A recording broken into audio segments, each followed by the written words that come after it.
Hello everyone, I am Pallavi Mishra and welcome back to my channel learn to teach. So हम बात कर रहे हैं कानपुर यूनिवर्सिटी, जिसे आप CSJM यूनिवर्सिटी के नाम से भी जानते हैं। बीएड सेमेस्टर 1 बीएड वालों का, और ये है paper number 2 which is sociological perspective of education. इसके अलावा अदर यूनिवर्सिटीज़ जहाँ पर आपका ये पेपर है सोशोलॉजिकल पर्सपेक्टिव ऑफ एजुकेशन, या ग्रेजुएशन में जहाँ आप सोशोलॉजी से ग्रेजुएशन कर रहे हैं, ये पूरा कंटेंट आप सभी के लिए इक्वली बेनिफिशियल है, वैसा ही यहाँ पर कंटेंट प्रिपेयर है।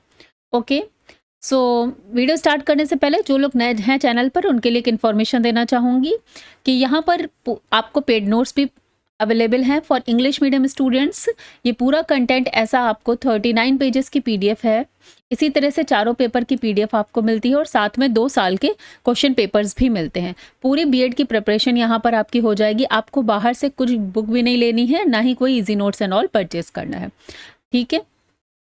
अगर आप लोग पेड नोट परचेज करना चाहते हैं तो नंबर है 7208053840। ये नंबर यहाँ पर फ्लैश हो रहा है, ठीक है। ये paid notes for English medium students हैं।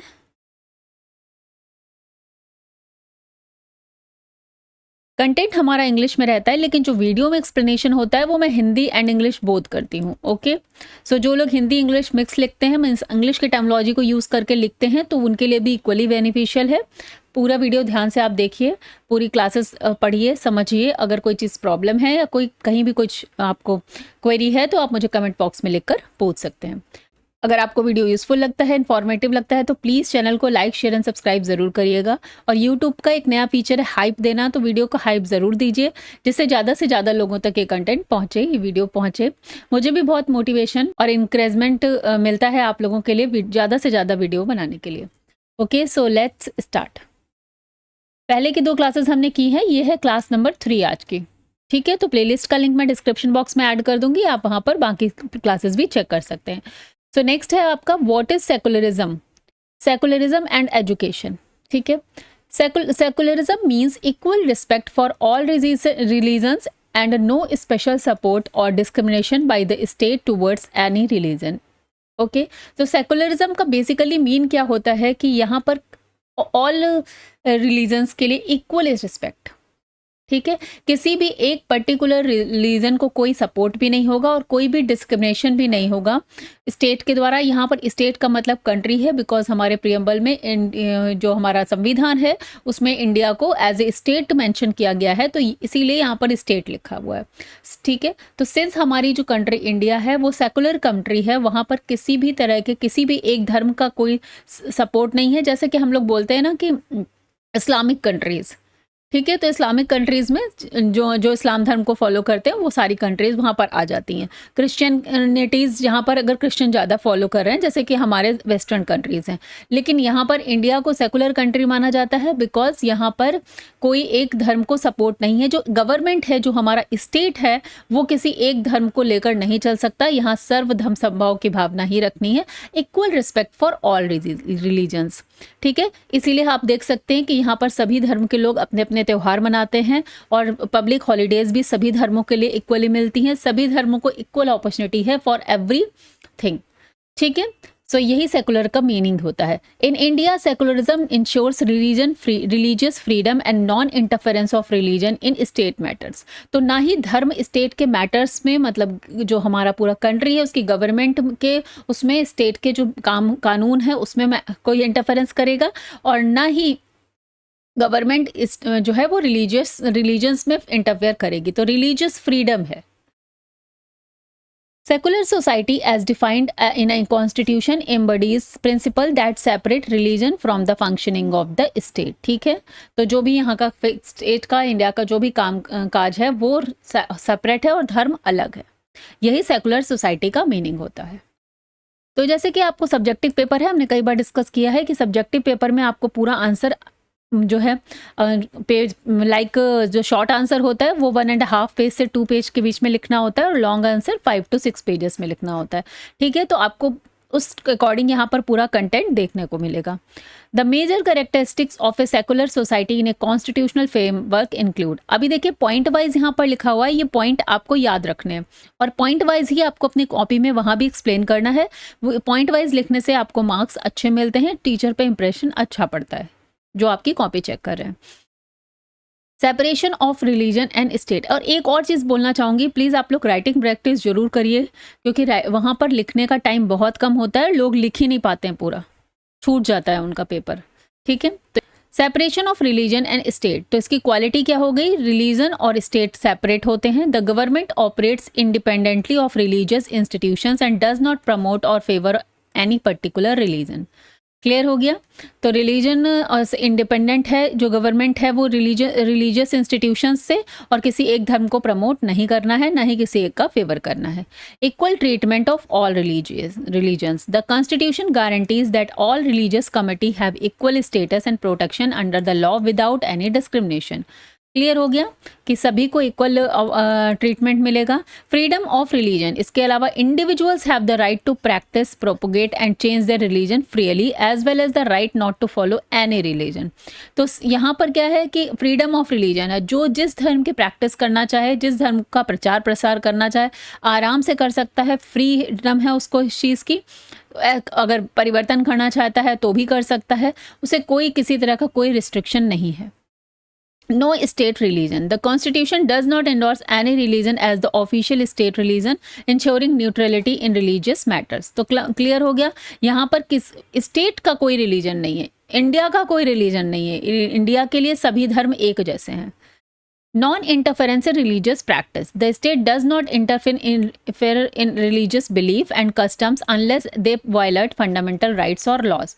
ठीक है, तो स्टेट कभी भी किसी रिलीजियस प्रैक्टिसेस में इंटरफेयर नहीं करेगा जब तक वो उनके द्वारा जो भी प्रैक्टिस हो रही है या जो भी प्रोपोगेशन हो रहा है उसकी वजह से कोई फंडामेंटल राइट किसी का वायलेट ना हो। ठीक है, फंडामेंटल राइट हम लोग ने अभी आगे पढ़ेंगे, अगर आप लोगों को नहीं पता है तो उसमें आपको ये भी क्लियर हो जाएगा। Protection of minority rights. Religious and cultural minorities have the right to preserve their traditions and practices without fear of discrimination. तो जो भी minorities में आते हैं हमारे कंट्री में, तो उन minorities के प्रोटेक्शन इसमें दिया गया है कि वो अपने धर्म का प्रचार प्रसार कर सकते हैं, अपने ट्रेडिशन को फॉलो करेंगे, उनकी प्रैक्टिस करेंगे, प्रिजर्व करने का राइट उनको है विदाउट एनी फियर, मीन्स बिना किसी डर के। Rule of law and rational governance. ठीक है, तो rule of law and rational governance. Law and policies are framed based on the reason, equality, justice rather than religious doctrine. तो धर्म के आधार पर नहीं, जो भी हमारा कानून है, जो भी पॉलिसीज हैं, वो किसके बेसिस पर बनती हैं, इक्वलिटी, जस्टिस। ठीक है, रिलीजियस मैटर से उसका कोई लेना नहीं है, धर्म के आधार पे किसी भी तरह का कोई कानून या पॉलिसी नहीं बनती है। Educational and public institutions free from religious bias. जो भी हमारे स्कूल होते हैं, यूनिवर्सिटीज़ होती हैं और गवर्नमेंट इंस्टीट्यूशंस होते हैं, वो without any religious favouritism, means किसी एक धर्म को प्रमोट नहीं करते, वो सभी धर्मों की बातें, सभी धर्मों के बारे में जानकारियाँ स्कूल में बच्चों को पढ़ाई जाती हैं। Democratic and pluralistic society. A secular constitution promotes diversity, tolerance and coexistence among different religious and non-religious groups. तो डेमोक्रेटिक हमारी कंट्री है, प्लूरलिस्टिक सोसाइटी है, मीन्स यहाँ पर सभी धर्मों की जो प्रैक्टिसेस हैं उसको फॉलो किया जाता है, उनको प्रमोट किया जाता है, कोई भी ऐसा नहीं है, सबको एक साथ रहकर सर्वधर्म समभाव। टॉलरेंस मीन्स यही है कि एक दूसरे को करके धर्म को रिस्पेक्ट देना, डाइवर्सिटी को एक्सेप्ट करना और को एग्जिस्टेंस को प्रमोट करना, मीन्स सभी धर्म के लोग यहाँ रहेंगे। तो ऐसा नहीं है कि कोई एक धर्म का दूसरे धर्म से किसी तरह की कोई नफरत करे या किसी तरह का कोई इसके अगेंस्ट थॉट क्रिएट करे। ठीक है, तो ये हो गया। नेक्स्ट, आप अपने जो आंसर को जब आप लिखेंगे तो लास्ट में आप कंक्लूजन से उसको क्लियर कर सकते हैं। Secular education is essential for peaceful coexistence in a diverse country like India. अब यहाँ पर सेकुलर एजुकेशन बहुत इंपॉर्टेंट हो जाती है। क्यों इंपॉर्टेंट हो जाती है? क्योंकि हमारी इंडिया में इतने सारे धर्मों के लोग रहते हैं, इतना इस धर्म तो हम कहेंगे, साथ में स्टेट्स भी इतने सारे हैं, डाइवर्सिफाइड है पूरा कंट्री, कि अगर किसी एक चीज़ को प्रमोट करेंगे तो यहाँ पर पीसफुल एनवायरनमेंट कभी भी नहीं बन पाएगा। Okay, it nurtures mutual respect, equality and sense of unity which strengthen national integrity. तो जब हम अपने बच्चों को स्कूल में सभी धर्मों को रिस्पेक्ट करना, सभी धर्मों के साथ को एक्सेप्ट करना, उनकी चीज़ों को अंडरस्टैंड करना, ये सब सिखाएंगे, तभी वो हमारी जो कंट्री है उसकी इंटीग्रिटी, एकता को प्रमोट करेगी, तभी हमारा कंट्री जो है एक साथ मिलकर एकजुट होकर अपनी जो स्ट्रेंथ को फोकस करके डेवलपमेंट में आगे बढ़ सकता है। क्लियर हो गया? तो ये हो गया सेक्युलरिज्म। अब देखिए एक लाइन में आपको सेक्युलरिज्म बहुत अच्छे से पता है, लेकिन जब वहाँ पर आ जाएगा कि डिफाइन क्वेश्चन आया हुआ है ये सेक्युलरिज्म एंड एजुकेशन को आप डिफाइन करिए, बिकॉज़ सब्जेक्टिव पेपर होता है, तो आपके पास इतना मैटर होना चाहिए जिससे आप अपना आंसर बढ़िया बढ़िया से लिख पाएँ, ठीक है? चलिए नेक्स्ट देख लेते हैं। ये पूरा आपका सिलेबस जैसा आपका टॉपिक वाइज टॉपिक वैसे ही मैं पढ़ा रही हूँ जो आपका सिलेबस दिया हुआ है। सिलेबस एंड ऑल मैंने पहले के वीडियोस में डिस्कस किया है, अगर आपने नहीं देखा है तो आप जाके उसको चेक कर सकते हैं। चलिए नेक्स्ट है the role of education as a tool of economic development. ये क्वेश्चन भी आया हुआ है और ये टॉपिक भी दिया है आपकी यूनिट 1 में। Education is one of the most powerful tools for economic development. ठीक है, we know that it fosters human capital, drives innovation, enhance productivity and contributes to overall economic growth. By equipping individuals with knowledge, skills and competencies, education helps create a more efficient, competitive and sustainable economy. ठीक है, तो यहाँ पर आपको चीज़ें समझ में आ गई कि एजुकेशन का इकोनॉमिक की डेवलपमेंट में क्या रोल है, बहुत ही पावरफुल रोल है, जो उसके वजह से ही हम अपने जो ह्यूमन कैपिटल है उनको जनरेट करेंगे। इसके अलावा नई नई चीज़ें, लोग जब एजुकेटेड होंगे तो नई नई चीज़ें को खोजते हैं, उनको एक्सपेरिमेंट करते हैं, प्रोडक्टिव होते हैं, अब नई नई चीज़ों को परफॉर्म करते हैं। इसके अलावा जो है पूरी इकोनॉमिक ग्रोथ में, जैसा कि हम अभी देख ही रहे हैं कि हमारे इंडिया किस तरह से इकोनॉमिकली ग्रोथ कर रही है, बिकॉज बहुत मोस्ट ऑफ द लोग अब यहाँ पर एजुकेटेड हो रहे हैं और उसकी दिशा में आगे और बढ़ भी रहे हैं। इसके अलावा अगर हम किसी एक पर्टिकुलर इंडिविजुअल को एजुकेट करते हैं, उनको नॉलेज देते हैं, उनको स्किल्स प्रोवाइड कराते हैं, तो वो अपने इंडिया की ग्रोथ के साथ साथ अपना पर्सनल लेवल भी उनका आगे बढ़ रहा है। उनका एजुकेशन के वजह से उनका खुद का जो लिवलीहुड है, जो उनका स्टैंडर्ड ऑफ लाइफ है, लिविंग स्टैंडर्ड है, वो भी इंक्रीज होता है। Okay, now you have to write all the answers with point wise examiner को भी चेक करने में इजी होता है। वो सिर्फ आपका अंदर का मैटर भर लेना पड़े, लेकिन अगर अपने पॉइंट से पढ़ा है तो लिखा है तो इंप्रेशन अच्छा पड़ता है। इसके अलावा फ्लो चार्ट्स वगैरह भी आपको बनाने होते हैं, वो हम आगे की जब कॉपी राइटिंग का मैं एक वीडियो बनाऊंगी तब उसमें डिस्कस करेंगे। ओके, चलिए human capital formation. Education develops human capital by enhancing the skills, knowledge and capabilities of individual. ठीक है, ये अभी हम देखिए पहले क्या है उसी को हमने वहाँ पर डिस्कस किया, उसके बाद अब उसको पॉइंट वाइज आप डिस्कस करेंगे। A well educated workforce is more productive, adaptable, innovative, leading to higher wages, better employment opportunities and increased economic output. तो क्लियर हो गया, ह्यूमन कैपिटल फॉर्मेशन मीन्स वही है कि जब हर एक पर्सन जो है एजुकेटेड होगा तो अपनी स्किल्स से, अपने नॉलेज से, अपनी कैपेबिलिटीज़ के थ्रू वो ज़्यादा से ज़्यादा क्रिएटिव थिंग्स को लेकर आएगा और अपने देश के लिए प्रोडक्टिव होगा। यहाँ पर जो विकास की चीज़ों में हेल्प करेगा, अपने सेल्फ में भी उसकी डेवलपमेंट होगा और साथ में कंट्री के डेवलपमेंट में भी वो एक तरह से जुड़ जाएगा। नेक्स्ट आ गया हमारा point number 2, increased productivity and economic growth. Higher level of education are associated with greater productivity. Educated workers are more efficient, can adopt new technologies more easily, and contribute to the development of new ideas and processes that drive economic progress. ठीक है, तो जो higher level of education होगा, जब education ज़्यादा होगी तो उसी अकॉर्डिंग जो है जो हमारे मोर एफिशिएंट एम्प्लॉय वो बन के तैयार होंगे और नई नई टेक्नोलॉजी को अपना जल्दी से अपना पाएंगे और उनके बेसिस पर जो नए नए डेवलपमेंट आइडियाज़ को लेकर आ पाएंगे, जिससे हमारी इकोनॉमिक ग्रोथ बढ़ जाएगी। Reduction in unemployment and poverty, अब ये क्या है, गरीबी को भी दूर करेगा और साथ में अनएम्प्लॉयमेंट, बेरोजगारी को भी दूर करेगा। Education provides individual with better job opportunities, reducing unemployment rates. Skilled workers are more likely to be employed in high paying jobs which improves their standard of living and help reduce poverty levels in society. Clear हो गया, very nice. चलिए आगे बढ़ते हैं। Encouragement of entrepreneurship and innovation. Education fosters creativity and problem solving skills which are essential for entrepreneurship. Educated individuals are more likely to start businesses, create jobs and contribute to economic dynamism through innovation. तो जैसा कि हम देख सकते हैं आजकल entrepreneurship का बहुत ही चलन है, कितने छोटे छोटे नए नए तरह के बिजनेसेस लोग लेकर आते हैं और उन मॉडल्स के थ्रू वो अपना भी लिविंग स्टैंडर्ड हाई कर रहे हैं और साथ में उन जो जॉब क्रिएट कर रहे हैं उससे दूसरे लोगों को भी उसके लिए अपॉर्चुनिटी मिल रही है। बहुत सारे स्टार्टअप्स आजकल आ चुके हैं, बहुत सारे, आप जब जाएंगे नेट पे सर्च करेंगे तो बहुत सारे स्टार्टअप न्यू बिजनेसेस लोगों के आइडियाज से जनरेट हुए हैं और लोग उस पर काम कर रहे हैं। ठीक है, नेक्स्ट आ गया हमारा technological advancement and global competitiveness. A well educated population is essential for technological progress. Countries that invest in education tend to lead in research and development, enabling them to compete in global economy and maintain sustainable economic growth। तो समझ में आ गया जैसे कैसे हमारे यहाँ जैसे जैसे अडेप्टेशन बढ़ रहा है, हम लोग टेक्नोलॉजी में भी एडवांस होते चले जा रहे हैं। तो वो किस लिए? क्योंकि नाउ अब बहुत सारे लोग एजुकेटेड हो चुके हैं। हमारी आप देख सकते हैं आईटी सेक्टर में तो इंडिया नंबर 1 पर है। जो टेक्निकल टीम्स को प्रोवाइड करने में हम खुद भी देख सकते हैं कि जो माइक्रोसॉफ्ट हैं, जो गूगल हैं, इन सब के जो सीईओज बनते हैं वो हमारे इंडियन ही होते हैं एक तरह से। तो हमारा इंडिया कहाँ तक पहुँच चुका है एजुकेशन के बाद, टेक्नोलॉजी को अडेप्ट करते करते ग्लोबल लेवल पे हम आगे बढ़ रहे हैं। ठीक है,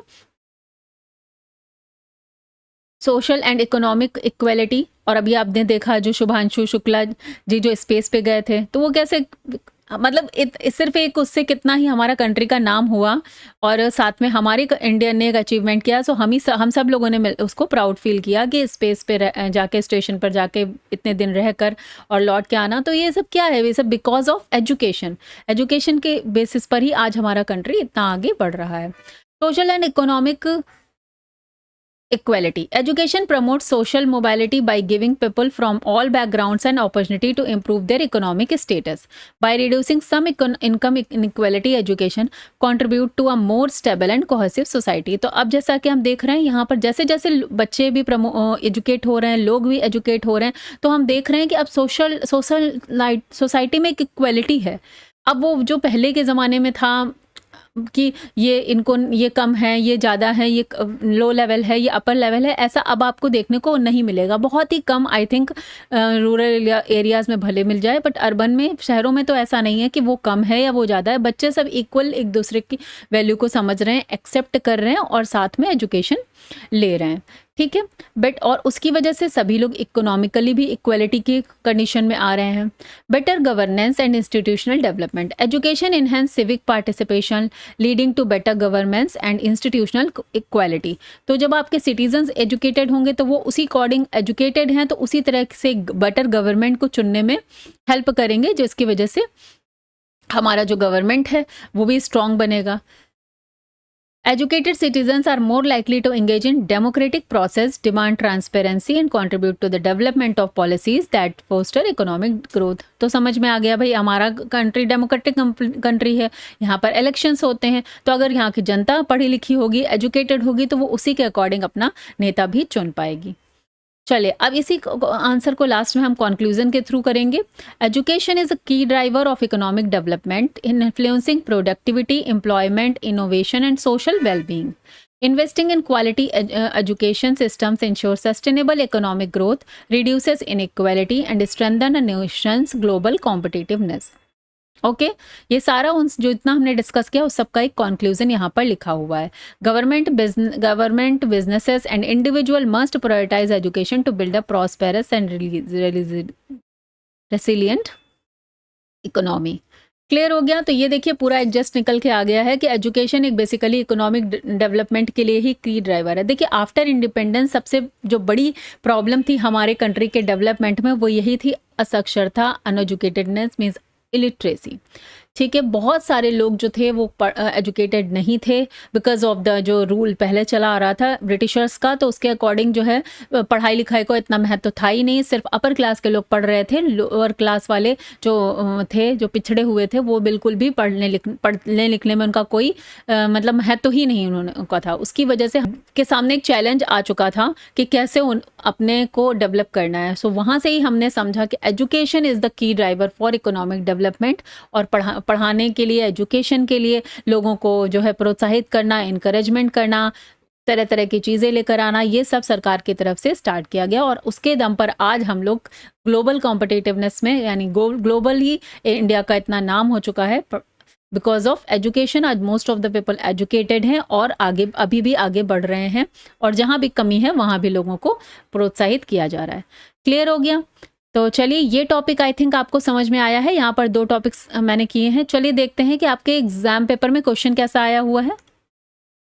ये लास्ट ईयर का पेपर है हर साल ही क्वेश्चन पेपर में क्वेश्चंस आते हैं इस तरीके से, और आपको जो है वो सारे ही टॉपिक ऑलमोस्ट वो कवर करते हैं, बिकॉज जो 9 क्वेश्चंस कंपलसरी होते हैं उसमें आपके पास कोई चॉइस नहीं होती और वहाँ पर वो हर यूनिट से ऑलमोस्ट ले लेते हैं। अब जैसे पहला ही क्वेश्चन यहाँ पर है, what do you understand by secularism, ये तो ये क्वेश्चन हमने आज करा है, ठीक है, जो टॉपिक में भी था और क्वेश्चन यहाँ भी पूछा हुआ है। इसके अलावा देख लेते हैं, ये सारे टॉपिक्स अभी हमें आगे करने हैं जो क्वेश्चन आए हुए हैं।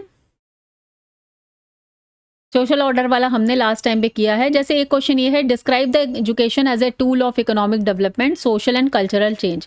तो सोशल और कल्चरल चेंज जो है वो हम लोग आगे की वीडियोस में करेंगे। आज की क्लास में हमने आधा आपका क्वेश्चन कर लिया है, ठीक है। तो आई होप कि चीज़ क्लियर हुई है। चलिए मिलते हैं नेक्स्ट वीडियो में। Till then bye bye, take care, have a nice day. और अगर वीडियो यूजफुल लग रहा है, इन्फॉर्मेटिव लग रहा है, तो लाइक और कमेंट ज़रूर करिएगा, वीडियो को हाइप दीजिए। Thank you so much.